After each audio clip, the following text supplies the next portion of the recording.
to Kingdom Brunch. This is Ava Gabrielle. I'm your host, and we are deep up in this word. Listen, I know you don't like the title. I'm sorry. But let me just tell you that if there is no power operating in your life, because you don't have this word deep down in you, so that the Spirit of God has something to work with in your life, guess what? You in bondage. And you know what that is? A chokehold. You know what a chokehold can become if you don't get some relief? A death grip. You know why? Because you will die. If the enemy got your stuff, he got you in a death grip. You in bondage. He got you in a chokehold. Listen, but if you operating in power and authority, persecution. But there's a difference between persecution and the chokehold that Jesus is describing here in Matthew 13. Persecution, if you know earlier, he said, now, he didn't say that the disciples were suffering from none of this stuff. He wasn't talking to them at all with the things that he said that they were that they were fat and dumb and lazy and the people would never understand. He didn't say that about the disciples. He said, but look, what did he say to the disciples? He said, but blessed are your eyes, for they see, and your ears, for they hear. So now, but he also told them earlier they're suffering from persecution. Persecution is when you have the word in you and the enemy comes to buffet you, mess with you, send people to tear you down, break you down, try to get you, beat you up, kill you. All of that. Now that ain't no fun, but at least you have the authority to walk over that, walk past it. You have dominion in the earth and dominion over that situation. As long as you don't let it affect you, you move on. You cannot move when you're in a death grip. You can't go nowhere. But it's the word that gets you free. Hallelujah. It's the word. He says, look, he says, but let's start back here at 18. He says, hear ye therefore the parable of the sower. This is the parable that I just read to you. When one heareth the word of the kingdom and understandeth it not, then cometh the wicked one, and catcheth away that which was sown in his heart. This is he which received seed by the wayside. But he that receives seed into stony places, the same is he that heareth the word, and anon with joy receiveth it.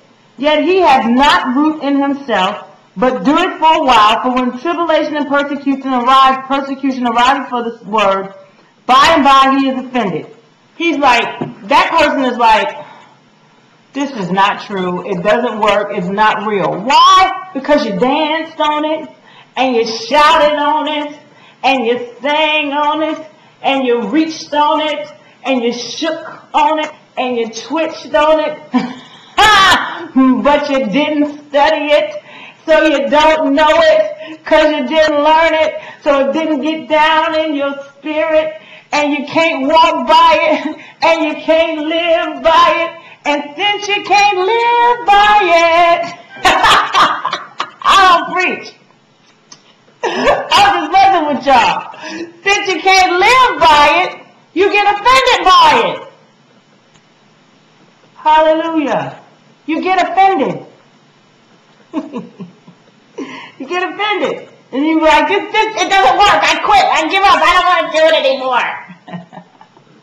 I'm just laughing because I've been there. Been there. Done that. Got a t-shirt. I'm like, God, what are you trying to tell me? Because I don't see this in here. And where are you? And he's like, I'm right here.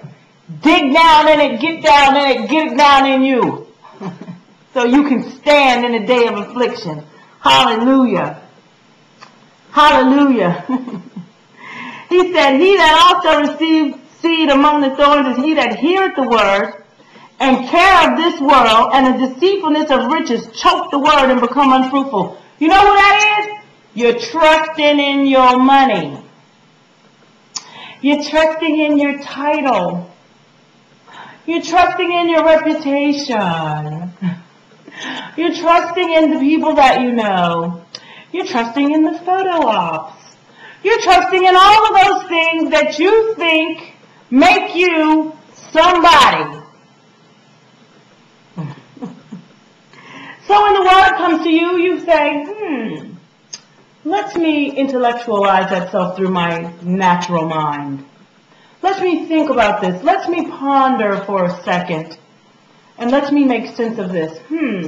So you say, God, opened up the Red Sea and the people marched through. Now, my understanding is that there really isn't that much water in the Red Sea. So how, in fact, is it that he could have indeed drowned the people, drowned the Pharaoh and the army? How is it, in fact, that that happened?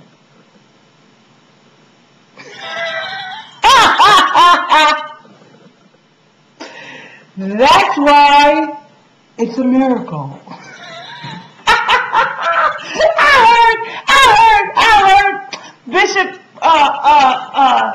Noel Jones say, that's why it's a miracle. I thought, yes, that's why it's a miracle. Listen, get your natural mind, haughty-taughty, lotty-dotty, somebody's self out of the picture. And I am against education. I come from a family of educators. It doesn't bother me to have education. It doesn't bother me. I travel in very, naturally speaking, very good circles.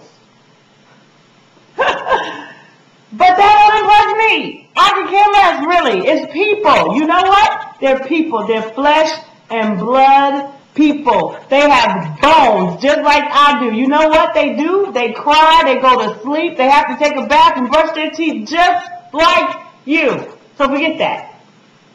Forget that. Forget your stuff, forget your things, forget the things that make you feel comfortable, forget this mind that makes you rationalize, forget this thing that I have so much so I don't need that. There will come a day when you will need this word. You will need something more than your money can buy, something more than you can do for yourself, something more than your mind can comprehend, something more than your contacts can work out for you. I know some people that always think, who is it that I know? Who do you know? Who do you know? Who do you know? Who can we call? Who can we call? Who do we know? Who do you know? Do you know? Do you know? Who cares who you know? Do you know Jesus? Can you call on the God of Abraham, Isaac, and Jacob? Hallelujah. Can you call on the one who delivered your soul from hell? Can you call on him and see what he can do in the day of affliction? Who cares what congressmen you know? Forget about it, because I'm going to tell you something. Those people will make some mistakes somewhere. They will mess up somehow.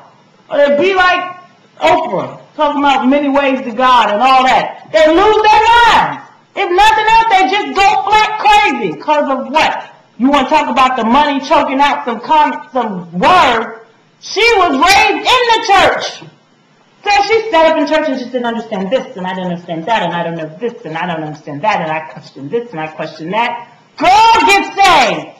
Go back to the beginning and get your Jesus back. Hallelujah. Okay, I'm going on. But he that receiveth seed into the good ground is he that heareth the word and understandeth it, which also beareth fruit, bringeth forth some 100, some 60, some 30. God is a progressive God.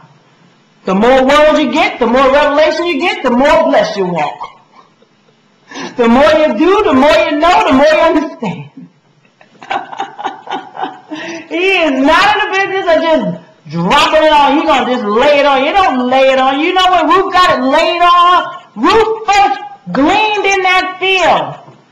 She just gleaned in the field. Just gleaned in the field. Gleaned in the field.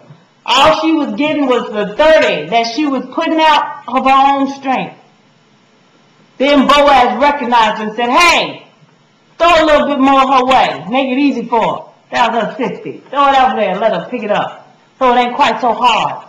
Hallelujah. But when she committed herself to him, went and laid at his feet and covered them with herself, her garment, and covered him. Hallelujah. When she got up, he said, I don't want anybody to know you were here because I don't want anybody to think you did anything improper. But here, take this and let me lay this on you. And she went back overloaded. Hallelujah. But she was committed. She was committed. She got down into that thing, says, I'm going to stick right here. I'm loyal to this thing. And then came the overflow. Then she married him, and all he had was her. Then she became the great grandmother of King David. I mean, like all kinds of stuff started changing in her world. Hallelujah! Get into your word. Get into your word. It's waiting for you. There are blessings there. See you next week.